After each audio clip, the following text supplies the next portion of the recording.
Right, what up, Choco Pets? Back with another video of viewing episode.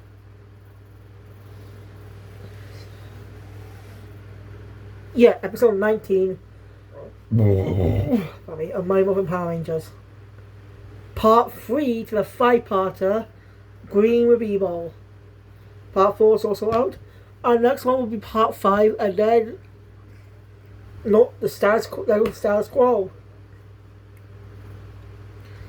Like, these episodes are iconic for a reason. It's just not just the introduction of a sixth ranger, it's how they went about it. They crafted a great story, setup, great setup, in betweens, and payoffs.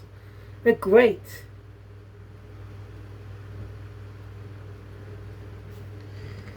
That's how you do multi-parters. Ah, shit, second one was. As soon as I start the video, second one of the days a new bit opening drops. Damn it. I am looking forward to seeing more part 2 though. Anyway. Oh, yeah. Let's get into this episode, because it's epic. So we continue where we left off. And Jason is in serious trouble against Goldar, but Jason's quick-witted. I still have a tough time against Goldar.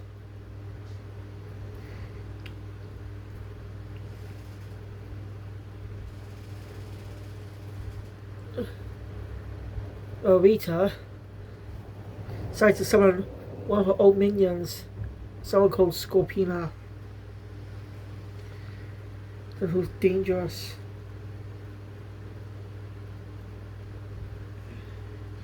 Back at the command center, the Rangers trying to get Zolon's communication back with Zolon. Now it's working.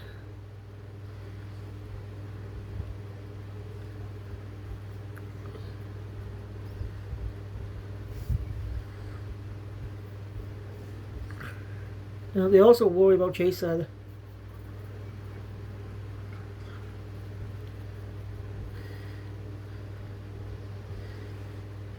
So, as Jason's still fighting Goldar at this point.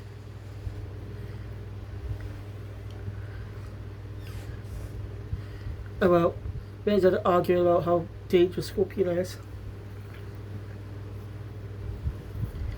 We cut to Kimberly asking earlier if he's seen Jason. He hasn't. Sorry. And that's where Bulk and Skull come in. There we go. Kimberly managed to get a little roll up on them. That's clearly she doesn't get Skull to kiss Bulk. I know, that's very simplifying it. That is very simplifying it.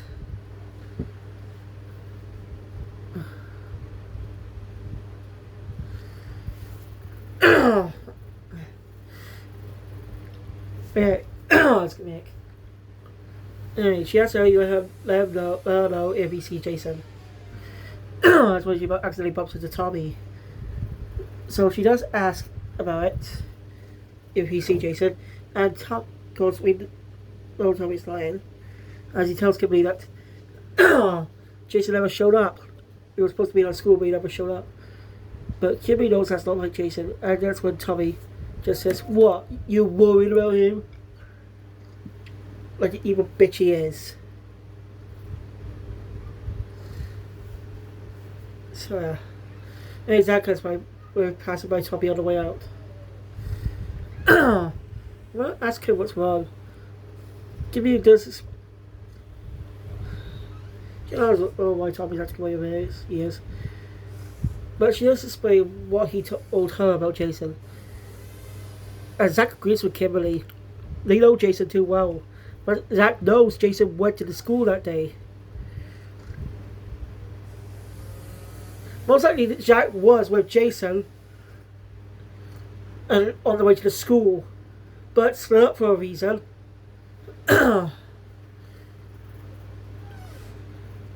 Obviously both of us had to have a fight happen.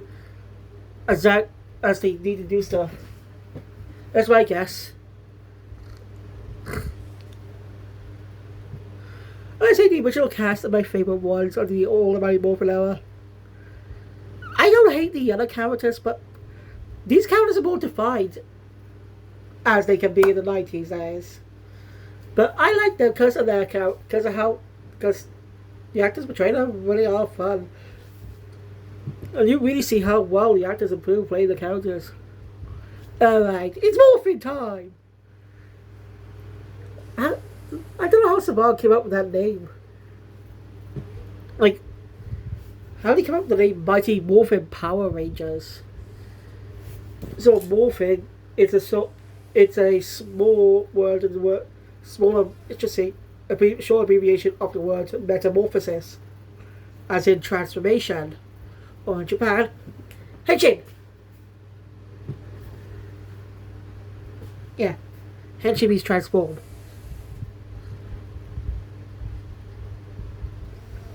It gives it away. He chose Power Rangers. Sure, they've got the teenagers with power, but why Rangers? I mean, Sentai has Rangers in the name, but it's different.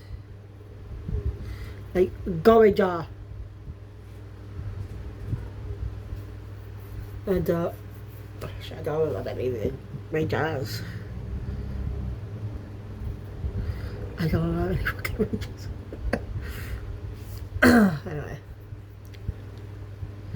Anyway, so Kieran Zach decided to go after Tommy, see if he knows more, thinking he might know more than he's letting on.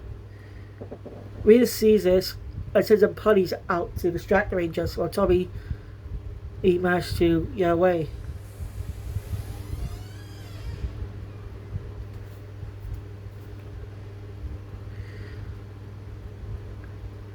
I don't know what happened, but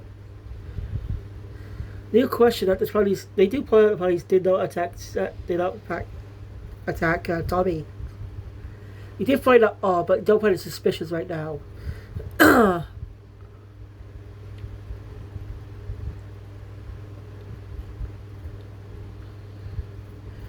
Because I think I get why you're not putting two and two together right now.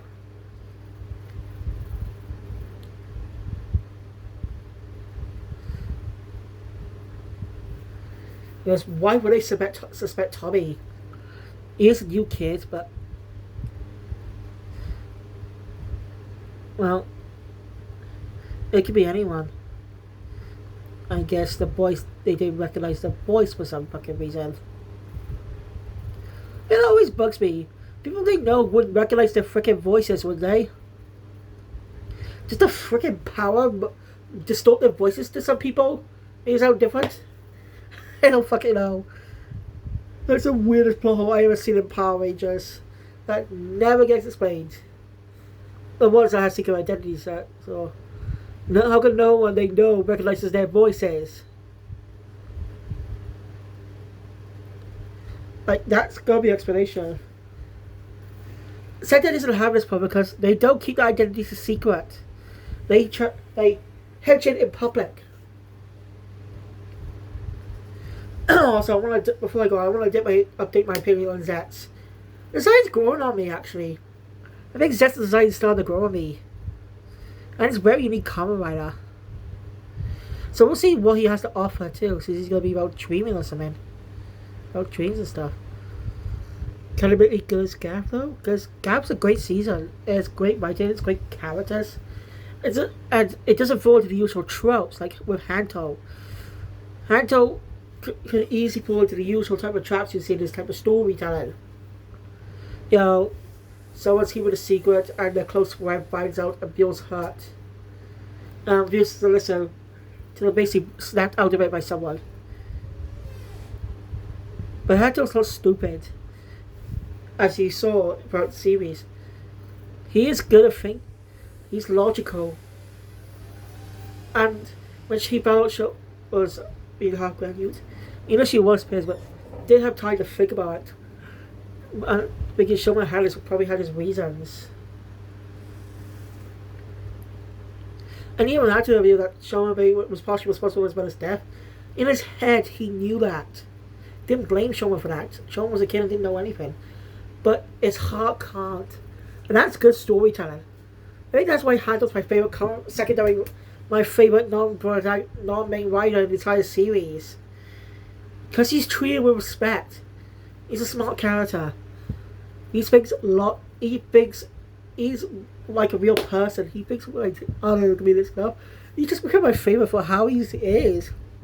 Not falling those traps. I got off topic again. Shit. You get my point. Anyway.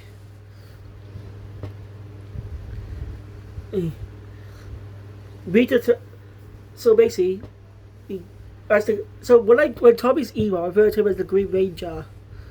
You know, throughout the time, when he's unmorphed, he's Tommy, but when he's morphed, I refer to him as Green Ranger. We do know his identity. I just say it's easier that way to distinguish the person, to distinguish themselves. As when Tommy's a good guy in that suit, we call him Tommy. You know his actual name.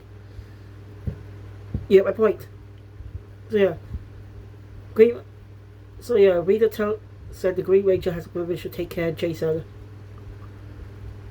Needs a rebel, which as soon as it's over, Jason. Meanwhile, the Rangers managed to restore the communicators to help. Let's track Jason's signal and teleport him out there and bring him back. It's not gonna be okay. He's got a lot of talent. Zach and Kimberly are suspicious as well, as Tommy did tell him that he didn't see Jason, but Jason said he saw Tommy at the school. This way, before they get outside the big about Scorpino attacks, make an official appearance. So the Rangers had to go out and morph and fight her.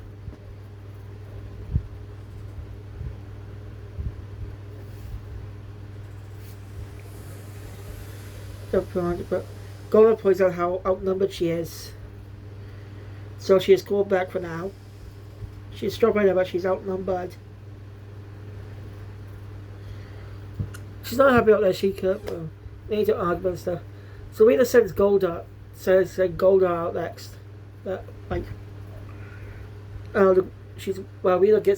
waits for a chance to use the Green Ranger again. And they did briefly get in contact with Zora, but not much.